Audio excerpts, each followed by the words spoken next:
Here we go. Tell me if you want more mix. Okay. Come on.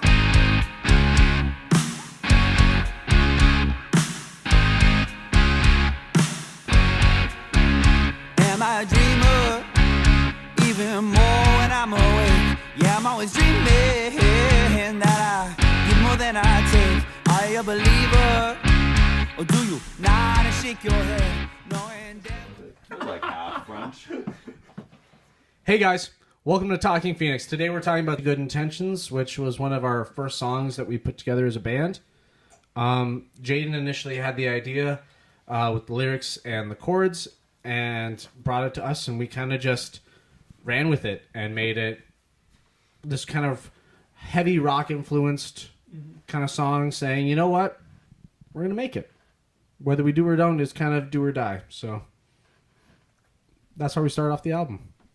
Yeah, I think when we first really went over kind of what we were doing for this song, and like Evan said, it's honestly one of the first songs that we started this in American Dreams.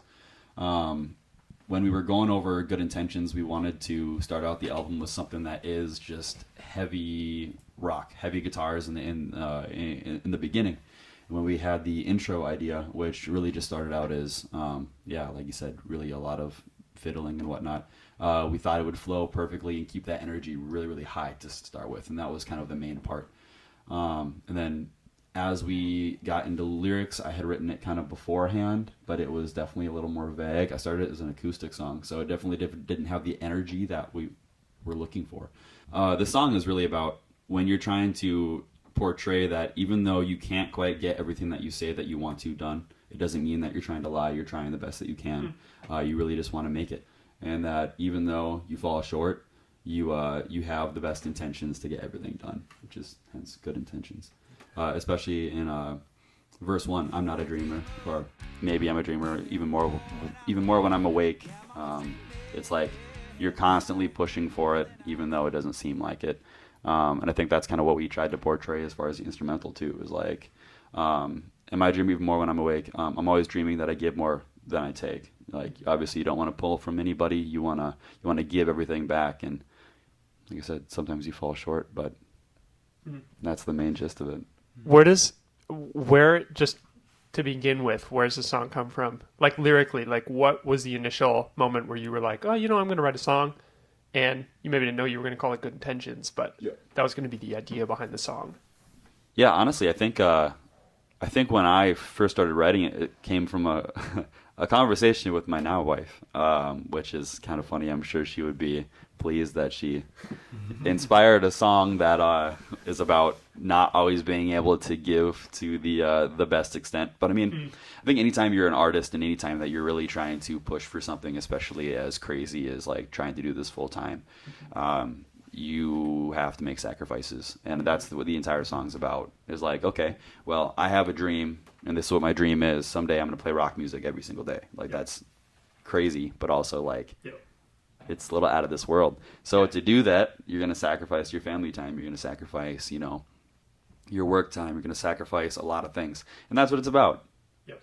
I'm sure you guys can attest to that too. I mean, we all do it. We're traveling all the time. We're constantly playing shows. We're at each other's houses all the time. I mean, it comes with the territory though. Maybe we talk song structure a little bit, just as far as parts to this song versus choruses. Where did some of it come from? We could talk instrumentation a little bit.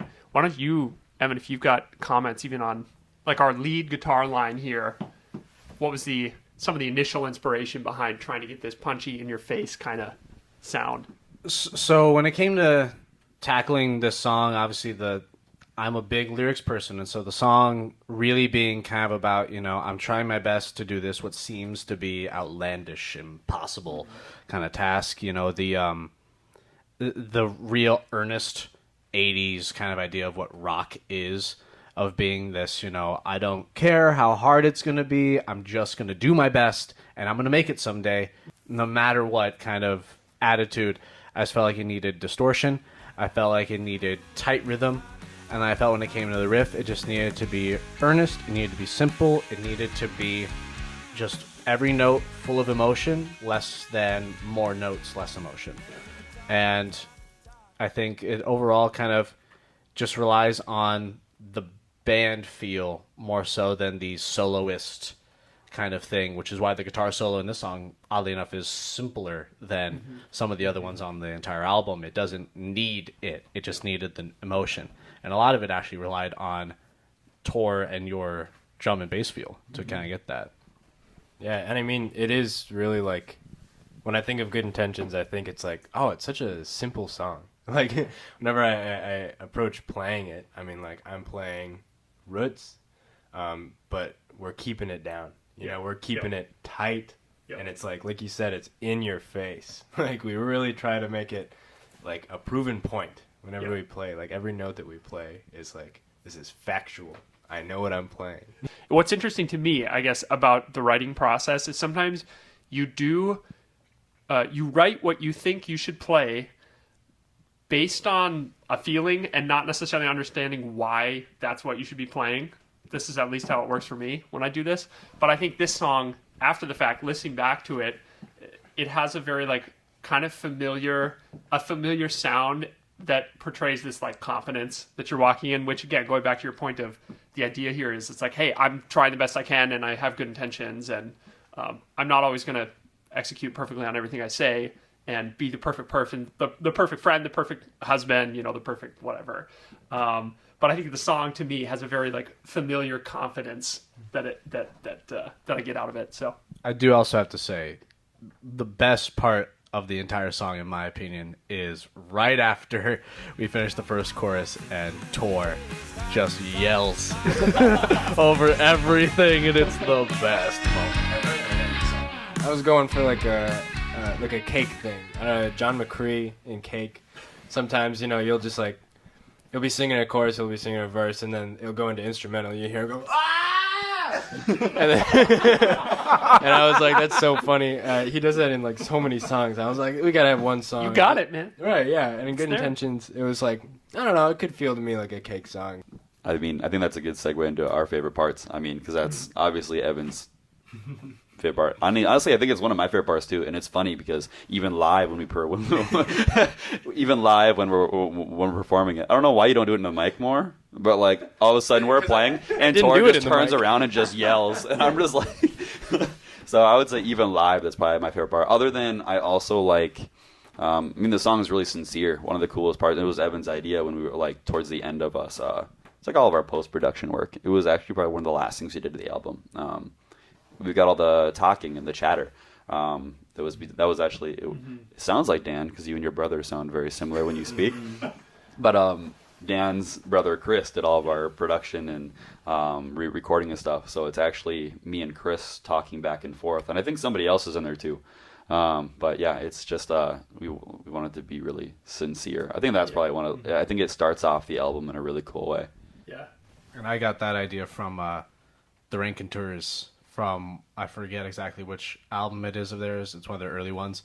That's how they start off their album, is you hear all the, studio chatter.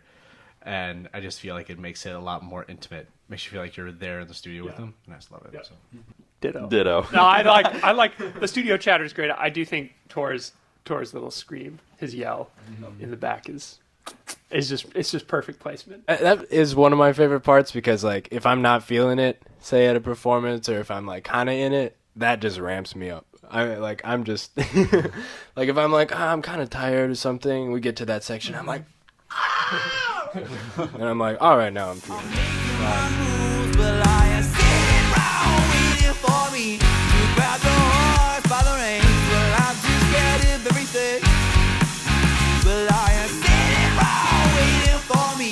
What's up, guys? We are Walking Phoenix. Thank you so much for checking us out here on Talking Phoenix Behind the Songs.